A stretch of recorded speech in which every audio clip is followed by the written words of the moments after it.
Mengapa sebenarnya Indonesia bahkan itu harus berterima kasih kepada Bondowoso?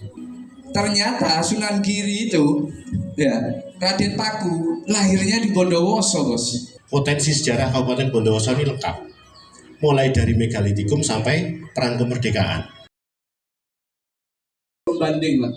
Saya pakai asal muasal alam semesta itu tercipta. Atau Raden Paku yang kita kenal Sunan Giri, ya lahirnya di sini. Bandawasa ini dari dulu sampai pasca kemerdekaan ini menjadi pusat. 12 kabupaten dan 2 kota madya bertahun-tahun ingin mendirikan negara Jawa Timur tidak bisa. Di Bondowoso bisa. 1948 itu. Artinya Bondowoso dari zaman ke zaman memang menjadi epicentrum sejarah. Tapi mati sejak 1952. Sejak saat itu tidak ada lagi yang bisa dicapai Bondowoso. Ternyata Sunan Giri itu, ya, Raden Paku lahirnya di Bondowoso, bos. Ini kan luar biasa. Kalau mengulik tentang saya pribadi, semangatnya adalah apa yang pernah disampaikan oleh orang berkebangsaan Estonia yang lahir di tahun 1949 yang namanya Juri Lina.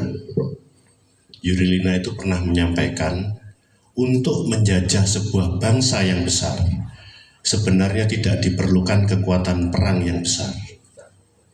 Cukup penggal hubungan sejarah, hubungan emosional antara leluhur dengan generasi terkini. Dengan mengatakan bahwasanya leluhur kita itu primitif, bodoh, dan lain sebagainya. Sehingga kita sebagai bangsa yang besar menjadi bangsa yang minder. Jadi Juri Lina itu pernah mengatakan itu. Itu adalah semangat sebetulnya yang menggelora di kami untuk menuntaskan penulisan buku Bandawasa Taman Bumi ini.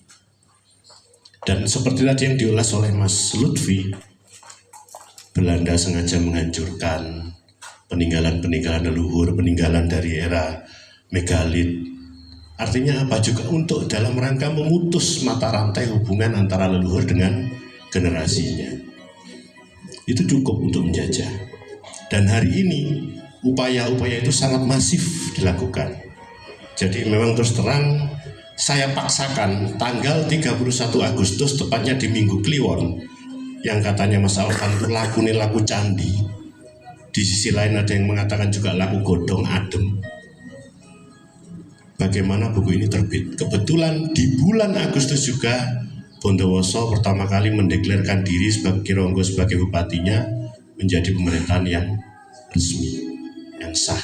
Jadi itu yang menyemangati kami sehingga rangkaian-rangkaian peristiwa yang jelas catatannya, bukan abal-abal, bukan kita ngarang, insya Allah terangkai dengan apik, terangkai dengan indah, yang ketika kita membaca satu lembar, kita menginginkan untuk membaca lembar berikutnya dan seterusnya. Dalam perjalanannya itu disusun sekitar lebih dari 5 tahun ya Mas, untuk merangkai segenap sumber. Harapan kami, rangkaian sejarah yang pernah terputus, hasil yang pernah hilang, itu bisa tersusun rapi dan detail dalam buku ini. Dan di dalam buku ini jelas tegas menyatakan Bandawasa atau Bondowoso hari ini itu adalah bagian penting dari Nusantara, bahkan bagian penting dari internasional. Ketika kita mempelajari sejarah, apa yang terjadi hari ini, alam itu sudah menceritakan, itu merupakan peristiwa yang berulang. Kalau katanya Bung Karno, jas merah, jangan sekali-kali meninggalkan sejarah. Jika kau meninggalkan sejarah, maka kau akan tergilas oleh sejarah itu sendiri. Karena sejarah pasti berulang. Jadi sekali lagi bukan berarti yang sudah pernah menulis buku itu salah, tidak. Kami sangat mengapresiasi, sangat menghargai, angkat topi kepada para penulis-penulis yang sudah pernah menulis buku tentang Bondowoso. Tetapi di sisi lain kita harus mengupas Bondowoso dengan lebih detail, mulai dari megalitikum sampai dengan 1819, kita ulas sedikit sampai dengan 1840. Bondowoso adalah pusat peradaban pertama di Tapal Kuda. Kenapa? Dengan dibuktikannya peninggalan megalitikum kita yang luar biasa, dan juga sudah mendapatkan pengakuan dari pemerintah Provinsi Jawa Timur di tahun 2019 ya Mas Heri ya, yang menetapkan Bondowoso sebagai pusat kota megalitikum. Potensi sejarah Kabupaten Bondowoso ini lengkap, mulai dari megalitikum sampai perang kemerdekaan. Klasik kita ada peninggalannya, pernah kita ekskavasi bersama di Alas Sumur, kemudian Jebung Kidul dan lain-lain. Terus kemudian dari klasik menginjak ke Islam, era Islam awal sampai dengan akhir, kolonial sampai dengan perang kemerdekaan. Itu merupakan salah satu potensi yang luar biasa yang dimiliki oleh Bondowoso dan tidak dimiliki oleh daerah-daerah sekitar Bondowoso. Nah, tujuannya ini, buku ini juga untuk apa ya? Memperjelas identitas kita sebagai Bondowoso. Bondowoso ini tidak miskin, Bondowoso ini kaya raya. Hanya kita pernah kehilangan jati diri. Hari ini kita bersama-sama menggali jati diri kita sebagai bangsa yang besar yang kebetulan kita adalah warga Kabupaten Bondowoso.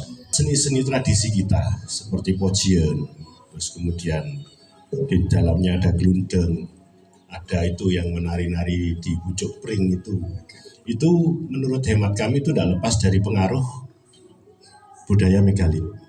Jadi di pojian itu ada beberapa tonggak pring yang kemudian ada orang naik berputar-putar di atasnya, kemudian ada orang yang mengelilingi sambil bernyanyi-nyanyi mengelilingi pring itu. Nah, saya kira itu tidak pengaruh kental dari kebudayaan megalit.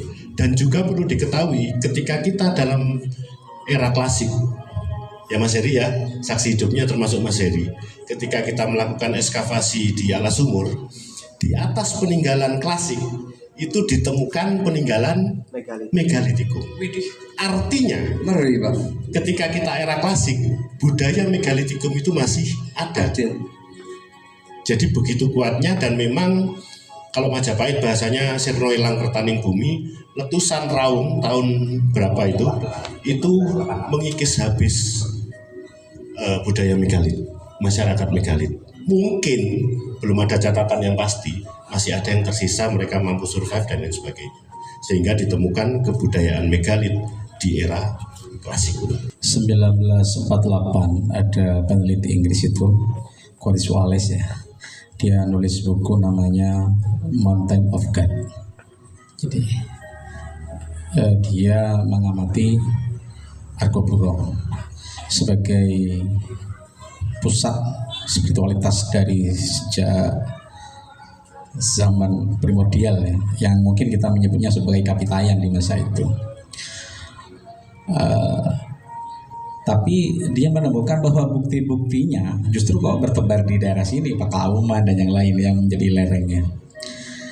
Artinya memang dari masa lalu Bondowoso ini memang pusat. Tapi problemnya adalah Bondowoso ini palimpsest, arti palimpsest ya. Jadi kayak papan gitu, ditulis, dihapus, ditulis lagi, dihapus, ditulis lagi. Karena memang fenomena vulkanologi, khususnya catatan Belanda yang paling awal itu kan meneliti Raung itu meledak dahsyat 1586, Junghun yang nulis, Junghun. Iya, penelitinya itu Junghun, dia tinggal di sini, dia meninggali salah satu kamar di kantor kontroler ya, yang sekarang jadi bupatinya, kantor bupati itu. Kalau pendoponya Mbah Ronggo bukan itu ya, yang di barat itu. Mestinya ini Mas Inong, mohon maaf ya sebelum saya jawab, harus ada upaya dari kita untuk mengambil kembali cagar-cagar budaya itu, khususnya yang pendopo sisi barat ya. Karena pendopo yang asli punya Mbah Ronggo yang itu.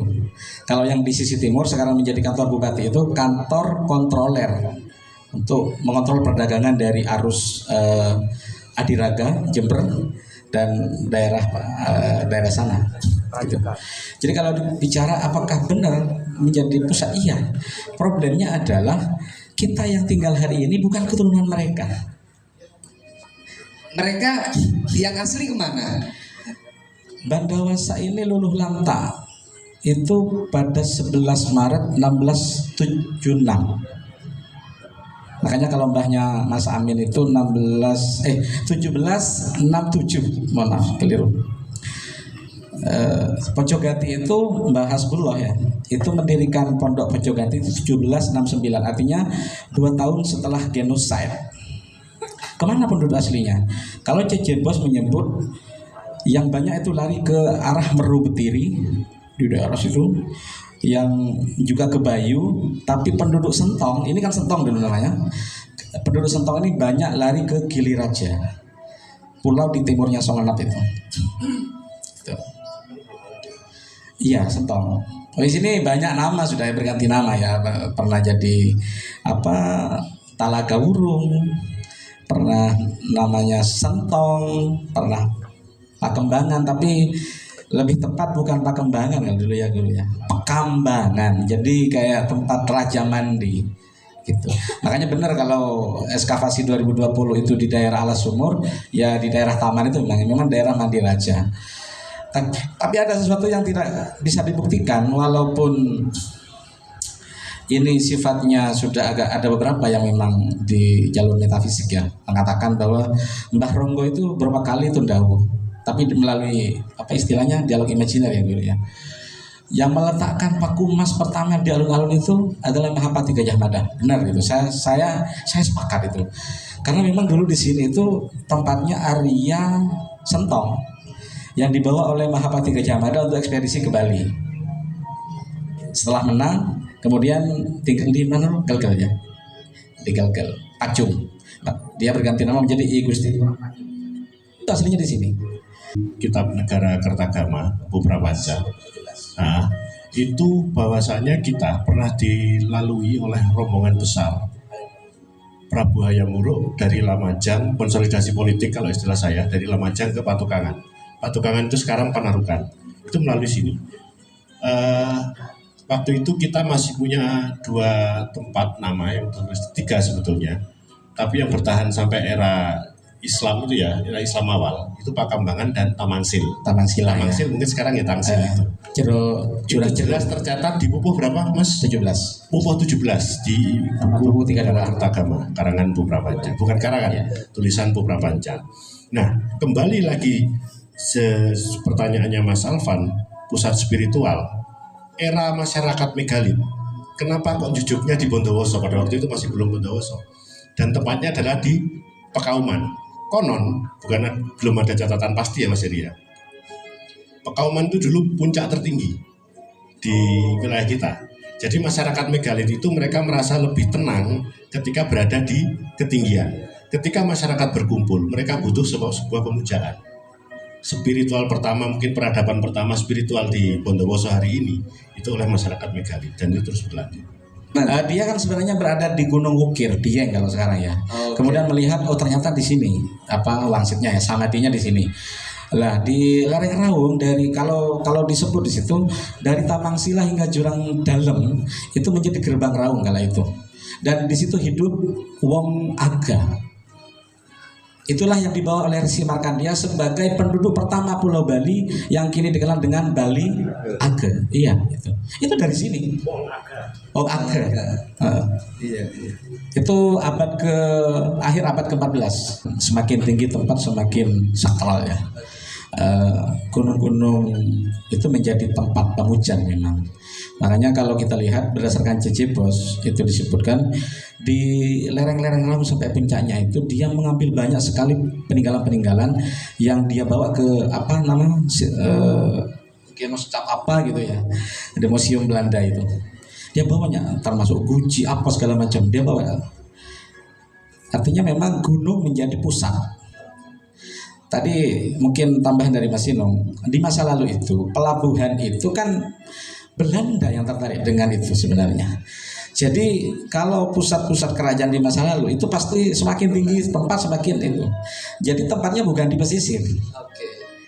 Yang kota pelabuhan itu iya, tapi sebagai pusat kebudayaan itu pasti di gunung, pasti di gunung. Gitu. Kosmologi Jawa begitu. Jadi pertemuan lempeng Indo-Australia dan Eurasia yang menciptakan pertama, kemudian Argopuro, lalu Ijen Purba, yang paling muda itu Raung kan begitu. Kan bukan kebetulan Tuhan menciptakan itu. Artinya apa? Bahwa tanah ini memang diberkahi sebenarnya. Tapi karena kita memang ada jarak yang terlalu jauh, sehingga kita perlu menyusun ini lebih serius dan lebih lama. 1818 sampai 1822 periodisasi Johannes Hendrikus van Jasseldyk. Itu beliau sudah mendeklar bahwasanya Bondowoso ini adalah the twin Van Java, taman dari Jawa. Hari ini dengan potensi yang memang kita miliki, kita menjadi UNESCO Global Geopark, taman bumi. Dan memang kodrat kita, Bondowoso adalah daerah yang hijau. Daerah yang hijau artinya lestari, subur, makmur. Terus kemudian salah satu ekologi yang wajib kita pertahankan. Dengan Geopark, bagaimana alam dan budaya lestari menuju masyarakat sejahtera, dan itu sudah dideklarasikan oleh Johannes Hendrikus van Jasseldyk di tahun 1818 sampai 1822. Mengapa sebenarnya Indonesia bahkan itu harus berterima kasih kepada Bondowoso? Tidak, harus diakui. Itu buku data bisa dilihat. Agar sebuah negara itu diakui kemerdekaannya, dia harus mendapatkan pengakuan dari banyak negara, betul. Dan agar kita diakui oleh negara, kita harus melakukan sesuatu buat mereka, sumbangan dan yang lain. Tahu nggak dari mana sumbangan itu? Sebagian besar dikapalkan dari pelabuhan Basuki dan Pangarukan dari sini. Ya, termasuk ke India bantuan beras. Ingat, kita ini bukan wanawasa tanda kutip, tidak berpenghuni, tidak ada cocok tanam ya. Saya harus tambahkan di sini, berdasarkan dokumen VOC 8448 tahun 1771. Setelah runtuhnya Balambangan di sini, yang memerintah Sentong ini namanya Kiai Sutairang. Beliau dikirim dari pejabat Banger atau Probolinggo. Itu per tahun sudah ditarik upeti oleh VOC sebesar 2 koyan beras. 1 koyan sama dengan 40 pikul. 1 pikul sama dengan 62,5 kg. Artinya per tahun sudah nyetor 200 ton lebih kepada VOC. 1771. Mbah Ronggo masuk 1799. Selain beras, harus nyetor waktu itu wax. Wax itu bahan dasar lilin dari lebah ya. Itu 1 pikul, artinya 62,5 kg. Kopi waktu itu 1 koyan, artinya 100 ton lah. Karena di sini kopi kurang, maka harus beli ke Malang waktu itu. Akhirnya di akhir 1700-an itu Mbah Suradi Wikrama atas perintah itu menyuruh Mbah Ronggo untuk nanam kopi agar surplus kopi gitu. Oke. Iya, artinya kita ini bukan negeri kaleng-kaleng sebenarnya. Bukan. Di antara sekian ratus terakhir Ronggo muncul satu yang menjadi kesatria sejati. Ini kan anugerah dari Allah. Banyak orang mengira nanti sejarah yang ada itu salah. Bukan salah. Mbah Ronggo itu menceritakan dirinya. Manakib lah kalau bahasa Arab ya. Tapi tidak utuh, karena beliau hanya bercerita tentang dirinya. Padahal Bondowoso ini dibangun bukan hanya dari etnis Jawa, Madura. Ada keluarga Han yang sangat berpengaruh terhadap Bondowoso. Salah satu bentuk yang paling menyakitkan itu adalah ketika VOC waktu itu, bukan kolonial masih, menaklukkan Balambangan Barat pada 11 Maret 1767 itu. Dia hanya bisa menaklukkan saja, tapi tidak bisa mengelola dengan baik. Makanya dari keluarga Han Bising dan Han Bikong itu ditawari, mau tidak sewanya nih? Sewa. Dari Basuki sampai sini itu disewa $1.800 VOC per tahun waktu itu. Sejak 1768. Nah, kenapa kemudian dianggap mencaki? Ya wajar kan begini. Keluarga Han itu sudah menyewa, artinya punya kepemilikan penuh terhadap lahan ini untuk dikelola. Tapi saat yang sama, VOC itu masih narik pajak disebut poll tax ya. Jadi kalau sekarang kita pajak bumi dan bangunan itu PBB itu peninggalan VOC asli 24 karat itu. Karena memang waktu itu jadi wajar lah kalau dari keluargaan itu kan di sini sudah berkurang sekali. Bahkan dalam catatan Raffles waktu itu kurang lebih yang terbunuh pada 1767 itu 80.000 jiwa. Okay. Jiwa di barat gunung ini yang habis. Artinya barat gunung dari Raung ke sini ya sampai ke Argopuro itu 80.000 jiwa pada 11 Maret. Puncaknya tuh Februari 1772 Puputan Bayu itu terakhir. Habis sudah, sisa tidak ada lagi Belambangan. Tapi memang sejarah ya segentir itu harus kita akui lah. Mbah Ronggo tetap harus kita kenang sebagai pendiri Bondowoso. Kecuali kita mau pakai nama Sentong ya, boleh nggak pakai nama Suradi Wikrama ya.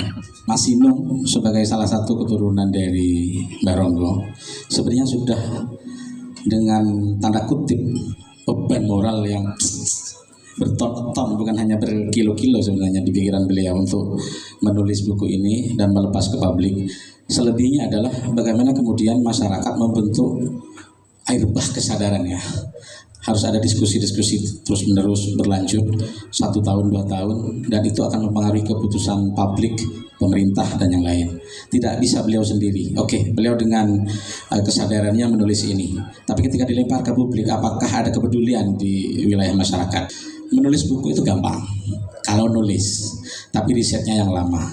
Ada 3 yang menjadi bahan closing statement saya. Yang pertama adalah sejarah adalah kaca benggala untuk menuntun kita meraih masa depan yang lebih baik. Itu yang pertama. Yang kedua, ketika sudah membaca buku ini, selamat menikmati perjalanan menembus waktu untuk kembali kepada kebudayaan jati diri kita yang sesungguhnya. Yang ketiga, pelajaran dari Mbah Ronggo, Raden Bagus Asra, ini pepatah Belanda. Leiden is leiden. Memimpin adalah menderita.